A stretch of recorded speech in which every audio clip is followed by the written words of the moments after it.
Alors, je continue ici à apporter quelques précisions. Par exemple, je tiens à dire que je tiens à rendre grâce et gloire à Dieu qui m'a inspiré jusqu'à la date d'aujourd'hui la création de bien plus de 2500 modèles de bijoux fantaisie.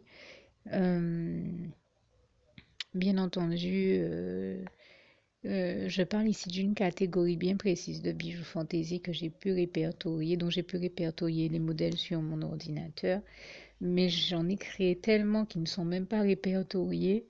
Et je tiens à rendre grâce et gloire à Dieu, à Jésus, à son Saint-Esprit, au Seigneur Jésus, qui est tellement merveilleux et délicat avec nous, ses reines et ses princesses, qui aime tellement ses princesses que donc à chaque modèle qu'il m'inspire de créer, il me donne le nom de la parure du modèle en question et il me dit pour laquelle de ces princesses il m'a fait le créer et il me donne le nom de la parure. Donc je précise que la parure que j'ai faite ici dans le tuto, le nom de cette parure ou encore de ce modèle, c'est le modèle Princesse Jennifer. C'est le Seigneur qui m'a inspiré de le créer.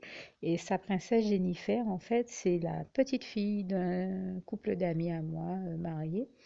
Et il m'a inspiré de créer ce modèle-là. C'était pour Noël, c'était pour que sa princesse Jennifer ait un beau cadeau à Noël. Et donc, je rends grâce et gloire à Dieu, à Jésus, à son Saint-Esprit. Et j'avais voulu vous préciser, notamment par rapport au tuto et aux mesures que j'ai données dans le tuto, que justement, si tout comme moi, vous devez créer cette même parure pour une petite fille, choisissez plutôt d'opter, c'est pour ça que j'ai pris le temps de faire la précision de ce tuto, choisissez plutôt d'opter pour euh, un petit point, une taille en dessous. Donc, pour obtenir ça, il vous suffit, pareil, hein, de partir d'un petit cercle composé de 5 mailles en l'air que l'on referme sur lui-même. À l'intérieur de ce cercle de 5 mailles en l'air, vous faites 12 brides et vous passez au rang suivant en faisant chaque fois une bride dans l'espace laissé entre deux brides. Euh, Jusqu'à en faire non pas 4-5 comme j'avais dit précédemment, parce que 4-5 ça vous donne un chapeau mais qui a une pointe assez haute. Enfin, en faisant même plus que 5 en fait, hein, ça vous donne un chapeau. À partir de 5 c'est assez haut. Mais là, vous ne faites que 4 rangées de 12 brides. Et ensuite, vous passez à l'étape suivante qui est de, si tout comme moi vous avez choisi de mettre deux couleurs, et bien d'alterner la couleur. Là, dans le modèle que je partage avec vous, vous avez vu que le haut du chapeau, sa pointe ou son arrondi, comme je disais, étant fuchsia, eh bien, si vous faites le modèle avec le duo de fuchsia et de blanc, c'est le moment, une fois que vous avez fait les quatre rangées de 12 brides, de passer au fil blanc, donc d'altérer, de changer le fil et de faire la suite de ce que je vous ai décrit dans le tuto depuis l'étape numéro un, depuis la version du tuto numéro un. Donc vous avez vu, j'ai fait ce tuto en trois parties. C'est toujours écrit tuto numéro un, mais à la toute fin du texte, dans l'appellation du document ou encore de la vidéo, vous verrez que c'est écrit partie 1, partie 2. Et donc là, ici, je suis en train de vous apporter ces précisions-là en partie 3 de ce tuto. Et donc, j'espère qu'il vous aura plu. Je précise à toutes fins utiles que c'est quand même la première fois que je fais un tuto dans ma vie. Et pourtant, il y a très longtemps que le Seigneur m'en inspire parce qu'il y a plein de modèles ou de très belles choses qui m'a déjà inspiré de créer. C'est moi qui n'osais pas me lancer parce que quand même, ça faisait plus de 20 ans que j'avais pas touché au crochet. Donc, je ne prétends pas et je n'entends pas ici dire que je suis une spécialiste du crochet ou que je suis devenue une pro au point que j'en fais des tutos. Non, j'essaie de proposer ça de manière humble, en toute humilité, tout simplement partager avec vous les choses que le Seigneur m'a apprises, m'a inspiré de faire et toute la gloire on revient vraiment à Dieu, à Jésus et à son Saint-Esprit qui m'inspire généralement la création de tellement jolies choses que premièrement, je ne les mets pas nécessairement toutes sur le net, mais il y a pas longtemps, quelqu'un m'a vu en train de créer, même hein, au crochet, une parure et la personne m'a demandé Est-ce que je peux lui dire où je me suis procuré le catalogue à partir duquel j'ai créé le modèle sur lequel je suis en train de travailler parce qu'elle trouve ça vraiment magnifique, vraiment très joli. Je lui ai dit, eh bien, permets-moi de te dire que ça fait 20 ans que j'avais pas touché au crochet, que le Seigneur m'a donné le courage de m'y remettre et depuis, je n'ai jamais ouvert un seul catalogue. Il y a même quelqu'un dans mon entourage qui est fâché avec moi parce que la personne, quand elle a vu que j'ai repris le crochet, a eu le réflexe de me prendre un catalogue, de me l'amener. Je lui ai dit merci en me disant, bon, mais quand je pourrai, j'irai le feuilleter, mais le catalogue est resté là. J'ai jamais pu. J'ai regardé la couverture, j'ai eu envie de regarder ce qu'il contient. J'ai peut-être feuilleté, vu une page ou deux, j'ai vu des points qui étaient tellement compliqués, enfin des choses qui étaient tellement compliquées. Je pense que c'était peut-être pour un niveau, pas un niveau débutant, mais un niveau beaucoup plus élevé. Donc ça m'a plus ou moins découragée. J'ai refermé le catalogue et pourtant c'est pas parce que j'étais dans une attitude de mépris, mais parce que ça m'a paru trop difficile. Et je me suis remise à mon boulot parce que j'ai vraiment beaucoup de travail. Et l'idée du catalogue m'est totalement sortie de l'esprit, même ce qui fait que depuis, donc ça faisait 20 ans que j'avais pas fait le crochet et jusqu'à maintenant, j'ai dû me remettre au crochet. Je sais que je vous en ai témoigné, peut-être en 2012. Je ne saurais pas dire précisément quand. Je crois que c'est entre 2011 et 2012. Et nous sommes maintenant en 2016. Et jamais j'ai ouvert un seul catalogue pour créer un seul modèle. Je lui ai dit non, vraiment, je rends grâce et gloire à Dieu, à Jésus, à son Saint-Esprit. Je n'utilise aucun catalogue. Je m'assieds, je prends mon fil, mon crochet, je laisse le Seigneur me guider par la voix de son Saint-Esprit et m'inspirer les modèles. Et c'est lui seul qui a pu m'inspirer la création de si jolies choses et toute la gloire lui revient, je tiens vraiment à le dire. Mais vraiment, je n'ai pas de catalogue. Je n'en ai pas utilisé, je n'en ai pas. Ah non, c'est vraiment le cas de dire que toute la gloire revient à Dieu, à Jésus, à son Saint-Esprit, parce que c'est vraiment le Seigneur qui m'a inspiré en me parlant totalement. J'ai vraiment créé sous l'entière inspiration du Saint-Esprit et toute la gloire lui en revient. Parce que, je vous dis, pour moi, cette expérience a été telle que je me suis dit, bon, je vais aller m'acheter des catalogues. Ça va peut-être être trop compliqué. Il y en a qui sont niveau débutant, hein. Donc, je pense qu'il m'est même arrivé de me dire, j'irai peut-être chercher des catalogues. Mais en fait, entre-temps, eh ben, le Seigneur m'a fait réaliser tellement de modèles que moi-même, je n'en reviens pas. Et j'ai jamais ouvert un catalogue, comme je vous dis. J'ai bien pensé à ça à un moment, mais depuis, j'ai tellement de boulot, tellement de choses à faire que je j'ai jamais pu le faire. Et je dis heureusement parce que le Saint-Esprit est là. Et jusqu'à maintenant, je suis parvenue à faire tout ce que je cherchais à faire, rien qu'en écoutant le Saint-Esprit et sans catalogue. Et pourtant, j'ai plein de modèles de plein de couleurs. J'ai vraiment des choses qui moi-même me surprennent et j'en rends grâce et gloire à Dieu. Donc, c'est vous dire que vraiment, en théorie, si j'y suis arrivée, vous y arriverez. Et je tiens à préciser aussi que justement, le tuto que je vous propose ici n'est pas difficile à réaliser du tout, puisqu'il utilise uniquement deux ou trois points qui sont parmi les plus faciles, à savoir la maille en l'air pour commencer le cercle de 5 mailles en l'air, des brides et des points, des petits points de finition. Je crois que c'est la maille serrée. Le nom comme ça ne me revient pas, mais enfin en tout cas c'est vraiment réalisable par des débutants, quoi. Là vraiment c'est facile à faire, donc ne vous inquiétez pas. Si vous choisissez de vous y mettre, ne vous laissez pas décourager parce que c'est vraiment vraiment vraiment facile à faire. Je tiens à préciser aussi à toutes fins utiles que j'utilise un crochet.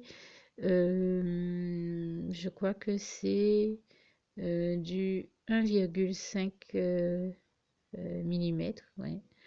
Euh, je crois voir que la marque c'est Tulip, quelque chose comme ça. Je vois pas très bien et je ne cherche pas à publiciter une marque plutôt qu'une autre, mais il y a juste que bon, ben, je vous donne des renseignements objectifs. Et le fil que j'utilise, c'est des bobines de fil qu'on trouve en mercerie. Je crois que ça doit être du 100 mm ou je sais pas trop. En tout cas, c'est du fil de coton de qualité et je crois que c'est celui que vous allez pouvoir trouver de manière la manière la plus fréquente et ce sont de grosses bobines. Donc je ne crois pas que ce soit du DMC, mais je sais que de manière générale, le fil DMC est quand même de bonne qualité, tout comme celui-là l'est aussi.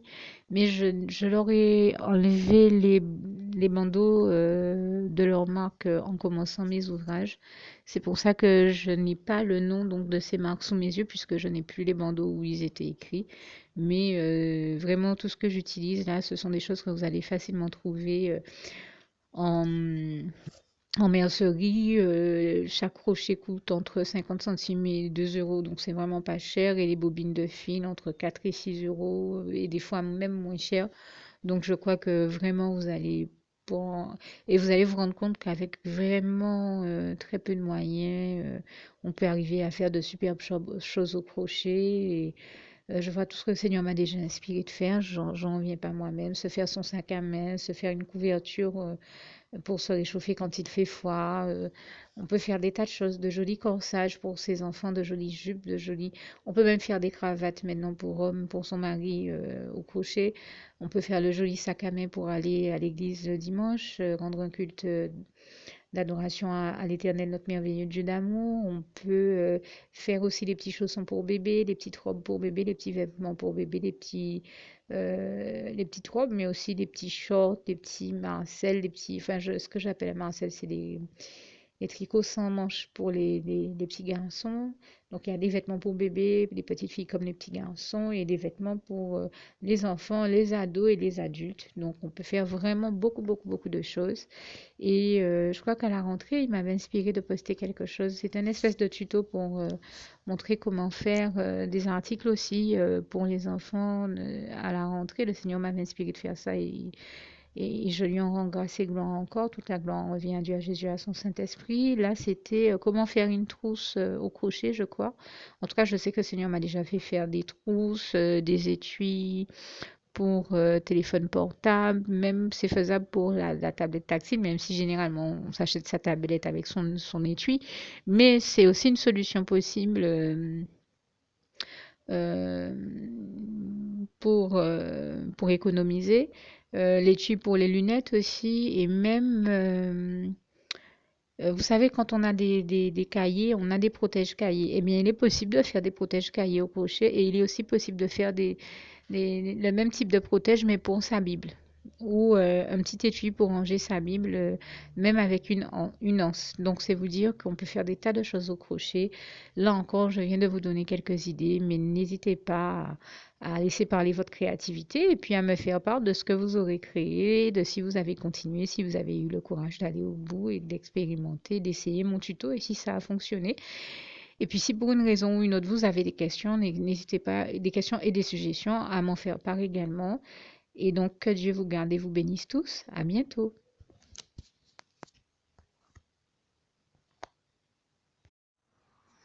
Alors pour toutes celles et ceux qui ne l'auraient jamais encore fait auparavant, je partage avec vous ici la prière par le biais de laquelle le Seigneur Jésus m'a sauvé la vie et vous invite tout simplement à lui ouvrir vos cœurs, à être sincère avec lui dans ce que l'on va dire ici, puisque si Dieu me met à cœur de partager avec vous cette prière, tout comme il le fait toujours avec chacun de nous, c'est tout simplement parce que Dieu nous a sauvé la vie, m'a sauvé la vie et nous a sauvé la vie à tous, hein, tous ceux qui partageons avec les autres cette prière, et que nous l'avons vu nous faire tellement de bien, nous donner tellement d'amour, nous combler de bonheur dans les bras d'amour de Jésus, et bien que nous souhaitons au maximum de personnes d'aller aussi au paradis et de connaître le bonheur des bras d'amour de Jésus ainsi que d'être sauvés par lui.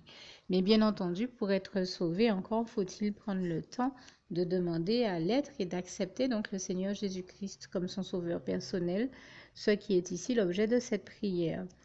Alors, n'oubliez pas à cet effet qu'il est notamment écrit en Acte 4, verset 12, que Dieu, dans sa grande sagesse, dans sa sagesse infinie, a choisi le Seigneur Jésus-Christ, qu'il l'a mandaté, qu'il a délégué pour être le seul sauveur de toute l'humanité et qu'il n'y a aucun autre nom que celui du Seigneur Jésus-Christ qui nous ait été donné, qui ait été donné à toute l'humanité pour être sauvée. Voilà pourquoi nous avons la certitude qu'en acceptant le Seigneur Jésus comme notre sauveur personnel, nous faisons définitivement le bon choix, d'autant qu'il est également écrit en Jean 14, verset 6, Jésus-Christ est le chemin, la vérité et la vie. Nul ne va au Père Dieu sans passer par le Fils Jésus-Christ.